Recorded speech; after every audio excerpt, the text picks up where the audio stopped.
Good morning, you guys. It's great to see you. Another beautiful Mount Hermon day. The weather has been perfect while we've been up here, and it's always perfect. But this has been like extra perfect. This is kind of how I feel about it. So it's been really special. Hey, Liz, is that song that you all just did? That's the song you and Trent wrote. That'll be out this Friday, right? Man, first of all, kudos! Like incredible song. And it's very strange. It's like, I try really hard. We've got some Westgate folks here, actually a couple people on our team that I absolutely love, and their families are here, they're right here. And one of them has been working during my sermons because she knows all my sermons, and it's like, I've heard this before, so it's fine, Mel, just, get your work done. No, it's okay, no judgment. It's interesting. They know. I don't like typically. I try really hard not to over spiritualize things and just like, oh, I think this is God doing this thing. I try really hard not to do that. I try to be very tempered, and try to use a lot of language like, what if, maybe, I don't know, could it be God sort of orchestrating? But it's really interesting to me. Adrian and I and Liz and I, we didn't talk beforehand. Jim Burns and I, we didn't call and say, what are you going to talk about? What are you going to say? And then on, Sunday night, Jim, you'll do this. And Monday morning, and then Liz will share this song. And we didn't do any of that. And here we are. You know what I mean? Like Jim opens us up Sunday night with this beautiful, beautiful reminder about margin. And about needing space in our lives to be able to live and lead our families and to just live and follow Jesus faithfully. And then the team leads this beautiful song that literally is from like texts in the Bible that Jim and I are talking about. So I share that only to say maybe, just maybe, God is trying to whisper something to each of us. To breathe. And to be still in the midst of the chaos that is our world and that is often our lives. And to settle into the beauty, the physical beauty of this place as a physical reminder that the thing that brings you peace in a place like this, it's not actually the place, but the God who created the place. And though most of us don't live in a serene, beautiful setting like Mount Hermon most of the time, the God who created this place, whose peace transcends understanding, he goes with you and before you, wherever you are headed off to next after this. And so we can embody the words of the psalmist, we can embody the words of that beautiful song.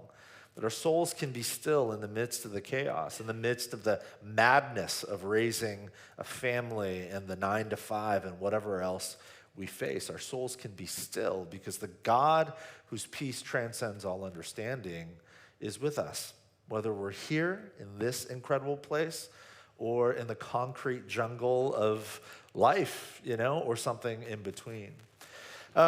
It's interesting also, again, maybe God is trying to say something to us. Because last night, Jim, I don't know if Jim is here. Jim, are you here?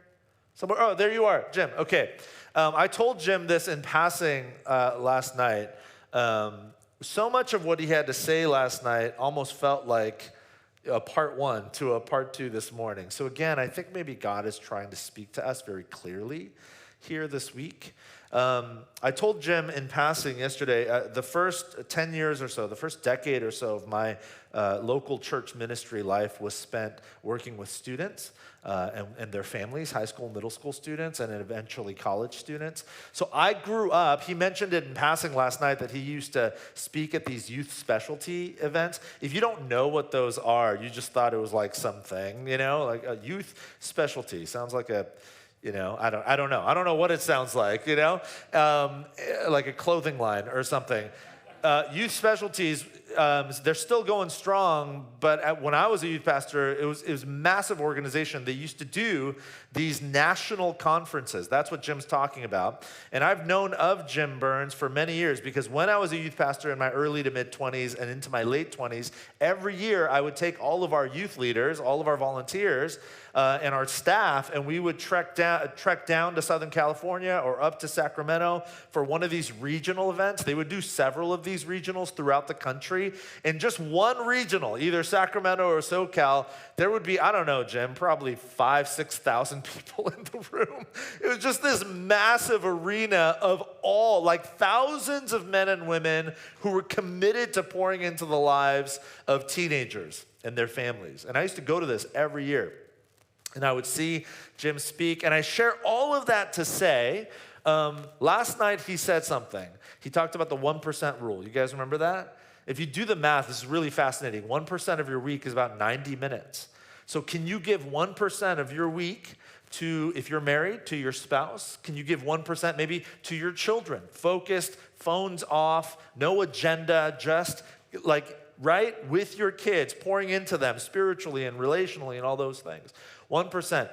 He didn't use that exact phrase, but every time I would go and hear Jim speak at these National Youth Worker conventions, he would always give us like 95% of like incredible inspiration and very practical sort of how to reach and serve students. But there was always like 5 to 10% where he would say something along those lines about caring for your own soul, for your own relationships. And I was dating Jenny at the time. Eventually, we got married while I was doing youth ministry.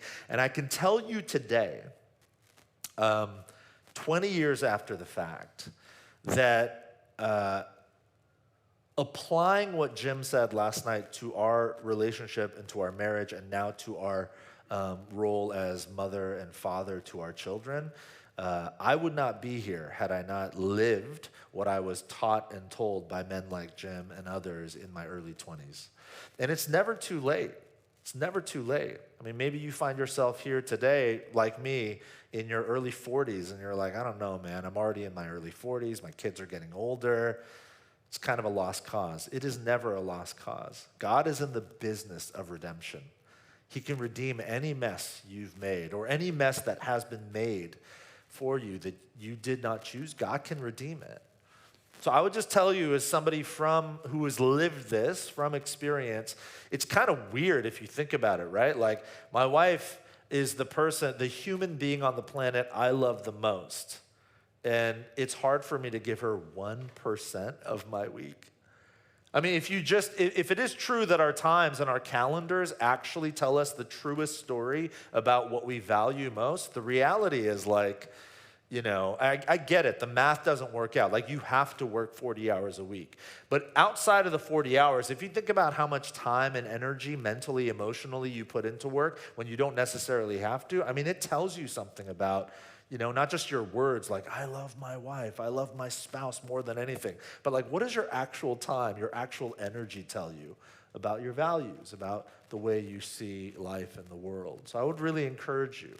And along those lines, I just want to say for us, as for Jenny and I, as I think back to the last 20 years of our relationship and just trying really hard to give one another the 1% and to give one another our best.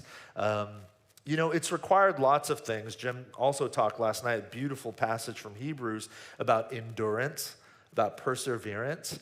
And for us, it's the same sort of idea. It's the same idea, but the word Jenny and I use a lot is the word resilience. You know, Jim talks about his marriage being a high-maintenance marriage. Again, same concept for us. Jenny and I talk a lot about how resilience has been crucial to our relationship, to our marriage. And that's a bit of what I want to talk about tonight, this morning, which is kind of, again, a part 2 of what Jim sort of started us on last night. So to do that, let's do what most of us should do on most Tuesday mornings to inspire ourselves. Let's stare at a photograph of Michael Phelps together. This is it, you guys. Doesn't get any better. Okay, Michael Phelps. If you don't know who Michael Phelps is, what? right? Where have you been? He is widely considered the greatest Olympian in history. It can be debated, but it's really not debatable. He is widely considered, he is hands down the greatest swimmer of all time, but he is probably the greatest Olympian in modern Olympic history. Not American Olympian, he's probably the greatest Olympian in modern Olympic history.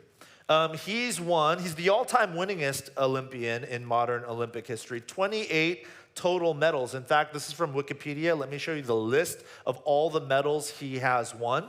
He's won 23 gold medals, 3 silver medals, and at the very bottom there, he got 2 bronze medals. I'm pretty sure he's thrown those away, right? So 28 medals in total, 23 golds. Think about the discipline, the endurance, the commitment.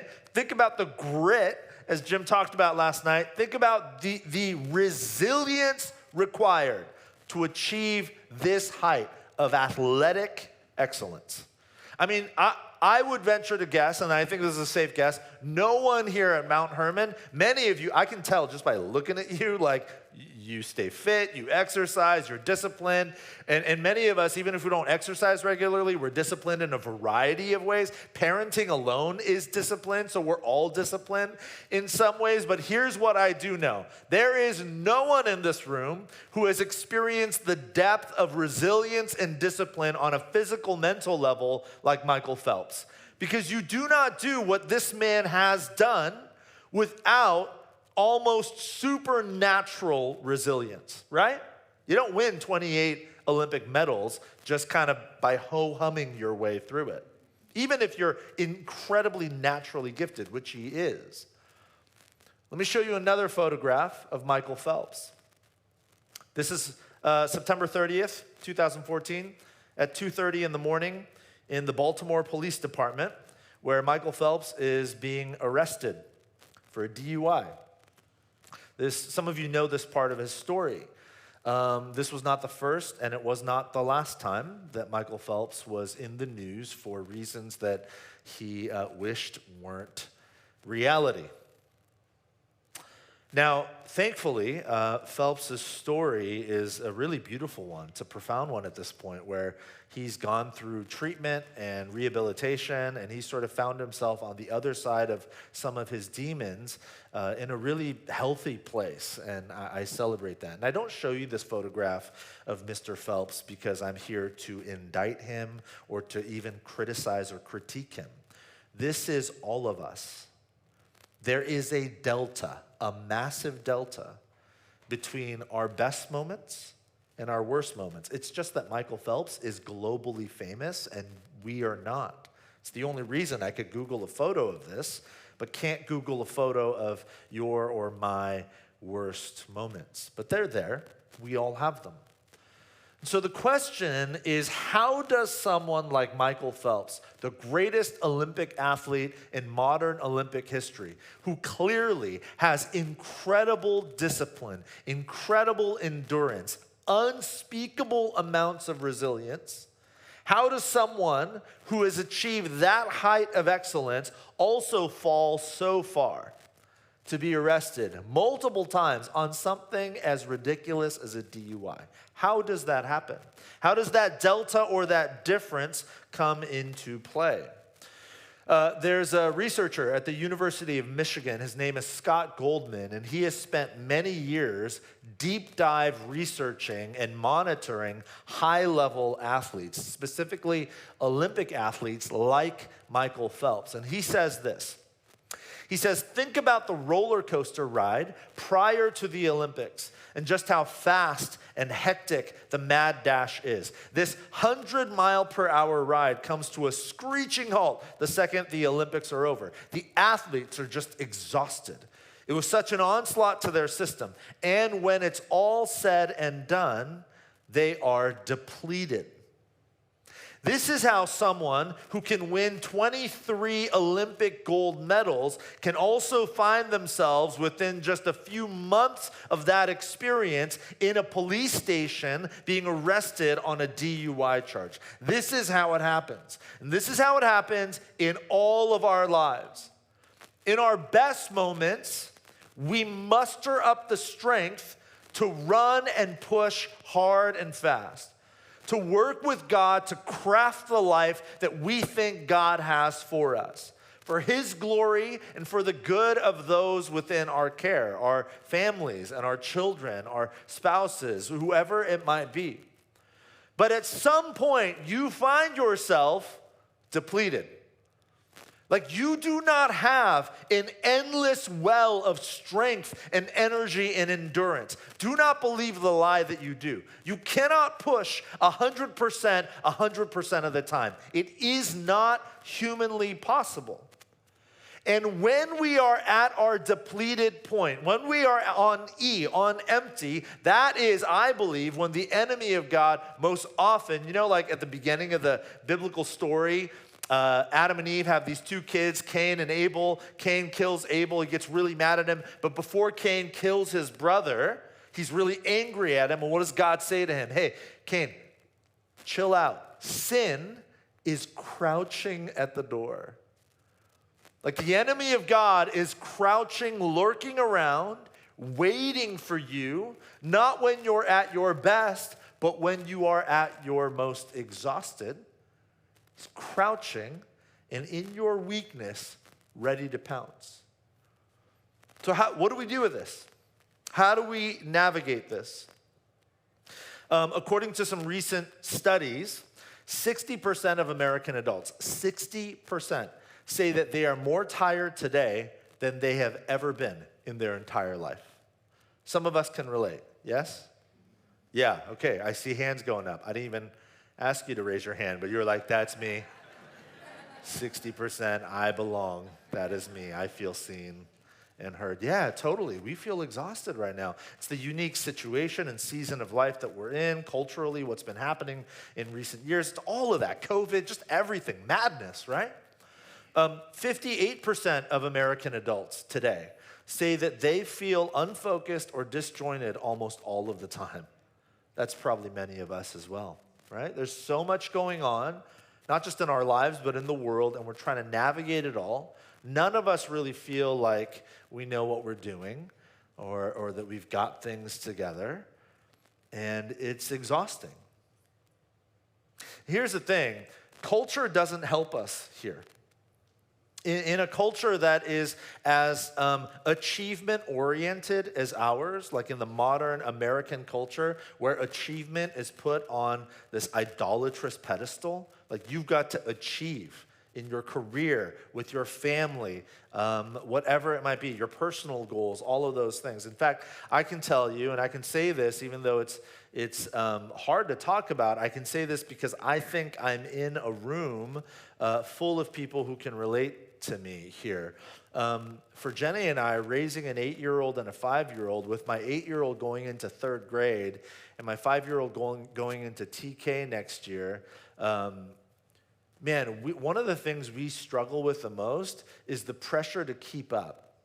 And the pressure to keep up means that my 8-year-old and 5-year-old perform in a way that is reflective of Jenny and I as being good parents. Can anyone relate?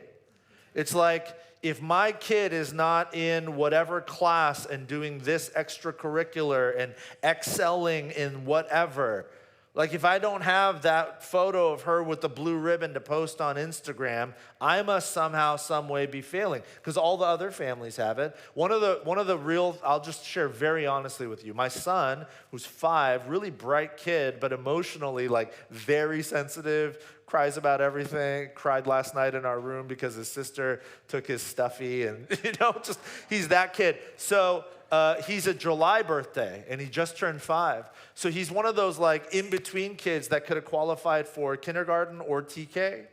And my wife, she's a teacher, she's an educator and really good at what she does. She assessed things. She's like, you know what, I think Simon cognitively, he can do kindergarten, but I think emotionally, it's better for him if he does a year of TK. And you know what my first thought as a dad was? I'm just confessing this to you. My first thought as a dad was, but he's 5. Shouldn't he go to kindergarten? Because if he doesn't, what does that say about me as a dad? It's like this totally selfish, self-centered, cultural pressure sort of lie. When really my calling is to do what is absolutely best for my boy. You know what I'm saying? Now, in a world like this, where there is so much pressure to perform, depletion, exhaustion makes total sense. Of course we are exhausted. Of course 60% of Americans, those are only the ones that like admit it. The other 40% are just lying. Everybody is exhausted right now. Everyone. We're like, holy smokes. And yes, some of it is just how expensive it is to survive these days, or work, or the pace of work-life balance, and all those things. I think so much of it, you guys, is the pressure of culture to perform and to present yourself and your family and your life a particular way. And it is leaving us totally, totally exhausted and depleted. So interesting is there was this city in the New Testament, this really influential city called Corinth, that had a similar sort of ethos. This is an artist rendering of what first century Corinth at the time of Paul might have looked like. Because of its geographic location between the Aegean and Adriatic Seas, it was actually a hub for trade. So there was a lot of money and a lot of people in Corinth. And actually, early on, Corinth was made up of a class of people that at the time were called freed persons, freed past tense. And freed persons in the ancient world, they were a very unique class of people. They were rare, but they were special. They were men and women who had once been slaves, but had somehow, some way, achieved their way to freedom, which was not easy to do. And this city, Corinth, the entire city, when it was first populated as a city, it was populated with freed persons. This was the city people went to if they had once been slaves, but had worked really hard and achieved freedom. So think about the ethos of a city like this. Corinth was a pressure cooker, and it was a place where boasting, it's one of the few places in the ancient world where boasting was considered a very high virtue. In fact, let me show you an inscription. This is an ancient inscription that was found, and it dates back to the time of the Apostle Paul, first century. You know what this inscription says? It's from a man named Erastus, who had a lot of money. He had once been a slave, had worked hard, and achieved his freedom. He paid money to pave a road in Corinth, and he put this inscription there. And you know what it says? It says, Erastus paved this with his own money. That's what it says. This is real. I'm not making it up. This is Corinth. You know what this is, you guys? This is the first century version of the Instagram humble brag. That's what this is. This is like the filtered photo. Like, here I am, living my best life because I'm awesome. You know what I mean? That's what this is.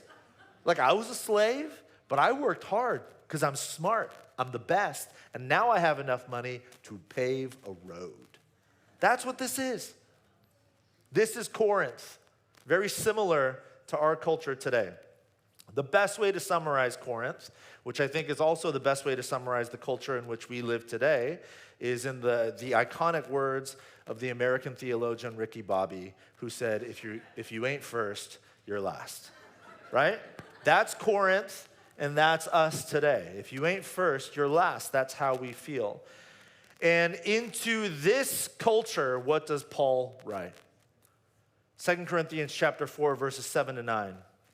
We have this treasure in jars of clay to show that this all-surpassing power is from God and not from us. We are hard-pressed on every side, but not crushed, perplexed, but not in despair, persecuted, but not abandoned, struck down, but not destroyed. You know, clay jars in the ancient world, they were used, they were really cheap. So what Jars of Clay is not just the name of a 90s Christian rock band, you guys. It's actually from the Bible. Some of you guys are like, oh, dude, Jars of Clay. God put his power in the band. That's why I like them so much. Jars of clay jars were really, really cheap, actually. So even people with very little could purchase or even just make their own clay jars. Because of this, archaeologists have discovered that in the ancient world, especially at the time of Paul, people would take their most prized possessions, like family heirlooms, maybe jewelry, even money itself, and they would hide them in clay jars. They would do this because they were so nondescript. Nobody would look at a jar of clay and think like, I bet there's something really valuable in there. So as a way of hiding and protecting your most valued possessions from would-be thieves, people would take their most valued possessions and put them in the cheapest sort of thing you could find, which was a clay jar. And that's what Paul is saying here. Like in the midst of our exhaustion, remember, he's writing to Christians in Corinth who are trying to keep pace just like we are today. Like if you ain't first, you're last. That's Corinth, just like it is our culture today, and it leaves us exhausted and depleted. And Paul is writing to men and women just like that. And he says to them, God has placed his power in jars of clay. Like your life feels so ordinary. Like nobody's gonna pass by and like, oh, look at that clay jar. It's like special. No one does that to a clay jar. And we feel that way. It's like, there's nothing extraordinary about my life.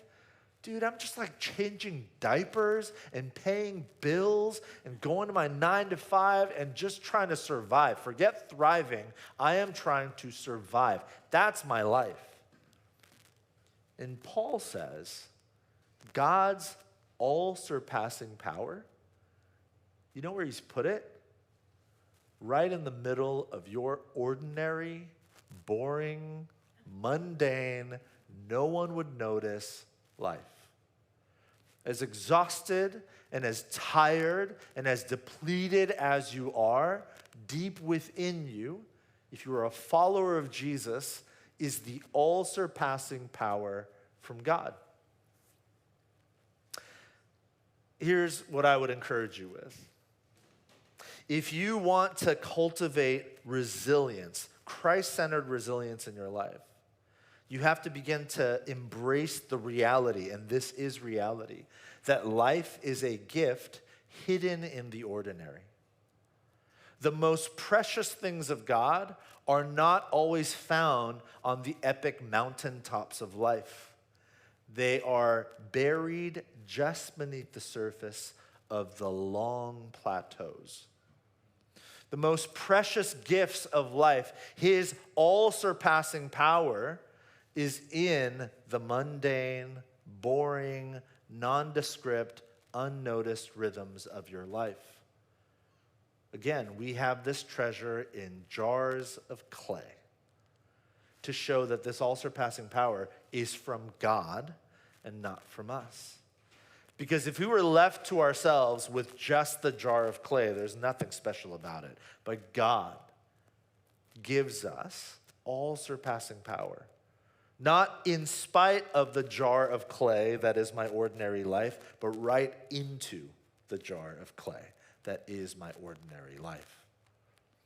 I read this book called Domestic Monastery several years ago. I don't know if anyone's heard of it. It's written by Ronald Rolheiser, who's actually a Catholic. So despite the theological differences, he does some really beautiful work in this book. And it's a thin little book. I would recommend it to anyone here. And he essentially takes the ancient monastery model, like literally where monks go give up their previous lives and they go live in monasteries. And has anybody ever visited like a traditional monastery? Anybody? Okay, I don't know about you, but I have as well. I had this before I ever visited my first monastery, because I had only seen beautiful paintings of it and read little, and I read Brother Lawrence's book, and he was a dishwasher, but he experienced God. I was like, dude, it's gonna be so awesome. I bet I'm gonna pull up to this monastery. You know what? I would not be surprised if that building is kind of glowing a little bit. It's almost my expectation. It's like this energy. It's going to be amazing. I'm going to feel the presence of God so deeply when I'm there. I pull up the first time I ever went to a monastery, and I spent a full day there. I did a silent retreat, and it was the boringest day of my life. The food was terrible.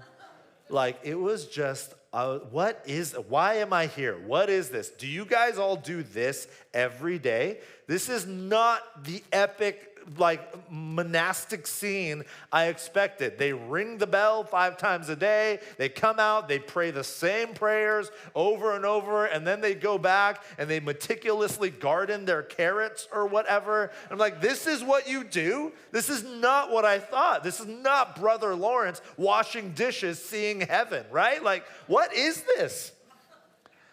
And then I read Domestic Monastery. And Ronald Rolheiser, in it, he talks about how the power is in the boring rhythm. And what he does is it's actually a family book. He talks about young parents raising kids. And he makes this this is one example of several times he does this throughout the book. He says, every day, your newborn or your toddler has their same sort of similar ritual, kind of like the midday or post-lunch tantrum, the meltdown, when they need a nap or something, right? Every day, your little baby has that same tantrum. And most of the time, as young parents, we're like, again, is this really my life? And he makes a really beautiful point. He says, in monasteries, they have the same exact thing. It's not a screaming baby. It's just this annoying bell that rings every day at the same time. Bung, bung. And these people in monasteries are like, okay, here we go. But what do? The bell calls them to prayer. And what Rolheiser says is that is the gift of God in the ordinariness of your life. When that little baby cries every day at 2:30 because they're having their meltdown, yeah, you need to give them a bottle or change their diaper and lay them down to bed. But as you do, instead of saying, is this my life? Could you hear the cry as a bell to pray? What a gift. You have this little life. I get annoyed with my kids all the time. I'm a really selfish, impatient, self-centered person. But my wife and I struggled with infertility for 6 years. And during those 6 years, I would have given anything for a little baby to annoy us every day. I remember going to visit friends who had children, and I would see the exhaustion on these young parents' faces as they were changing diapers. And they're like, oh, my kid's not sleeping. And I remember thinking to myself, God, what I would give to lose sleep every night. And here we are 8 years later, and now I'm like, please go to bed. Go to sleep. Oh, my goodness. When will the day come when I don't have to tell you to brush your... You know what I mean? How quickly we forget. How quickly we forget. I think back to less than a decade ago. And I remember I would have given anything at that point to have to stay up all night feeding a newborn. I would have given anything. Now here I am, here you are, tired and exhausted, because tonight your kid's gonna be like, Dad, one more s'more. And you're gonna be like, dude, please stop, right? You're gonna be like, is this my life? Wiping chocolate off this little half-human's face all night? This is my life. But what a gift. Where would you be without the mess that is this little human? In the jar of clay of your life, God has given all-surpassing power. The gift of these little lives. I mean, that's one example of so many examples. You wanna make it through the long plateaus of the boring and the mundane? Remember that life is a gift hidden in the ordinary. Jim quoted Angela Duckworth last night. I swear, I'm telling you, I swear, we did not coordinate this. But Duckworth, in her book, Grit, she says this: nobody wants to show you the hours and hours of becoming. They'd rather show you the highlight of what they've become. This is why we feel so annoyed when our kids offer us lowlights in real time. because we desire our life all the time to look and feel like a highlight. But that's not real life. And the gift is not in the highlight. It's in the lowlights. It's in the jars of clay. Paul also says this. He says, we are hard-pressed on every side, perplexed, persecuted, struck down. The 20th century psychiatrist and Holocaust survivor Viktor Frankl, he says, suffering ceases to be suffering at the moment that it finds a meaning, such as the meaning of a sacrifice. You know, a lot of people who are not followers of Jesus, they have this weird I think it's a caricature created by pop culture that Christians are just ignorant people who ignore the reality of how hard life is and, just kind of walk around like the REM song, Happy Shiny People. We're just like, oh, everything's good, everything's great. You're good, I'm good, God's good. You're good, I'm good, God's good. That's what people think Christians are. But think about just our time together here. Think about Dave Burns up here getting emotional because they've been able to sponsor single parents to bring their kids to camp. I grew up in a single parent home. And we Christians, at their finest, we don't run from the pain, we run into it. That's what it means to follow Jesus, because Jesus ran into the pain. He ran to the cross for the joy set before him to change the human story forever. And Paul does the same thing here. What does he say? Again, we're hard-pressed, perplexed, persecuted, struck down. He's not sugarcoating anything. He's like, listen, Christians, life is hard. You're going to be pressed on every side. You will be persecuted, right? It's not going to be easy. But I love what Frankl says. Suffering doesn't have to be suffering if it has meaning. And as a follower of Jesus, all of our suffering always has meaning. All of the hardship, all of the struggle, it always has meaning. This is also what it means to receive the gift of God in the jar, the fragile jar of clay that is your life. Look at what Paul says in another one of his letters, Philippians. This is a letter he wrote while he was on house arrest, while he was basically imprisoned. In prison, Paul says, hey, I want you to know, brothers and sisters, that what has happened to me, being arrested and put in jail, has actually served to advance the gospel. As a result, it has become clear throughout the whole palace guard. These are the guards that are watching him, keeping him under arrest. And to everyone else, that I am in chains for Christ. And because of my chains, most of the brothers and sisters have become confident in the Lord and dare all the more to proclaim the gospel without fear.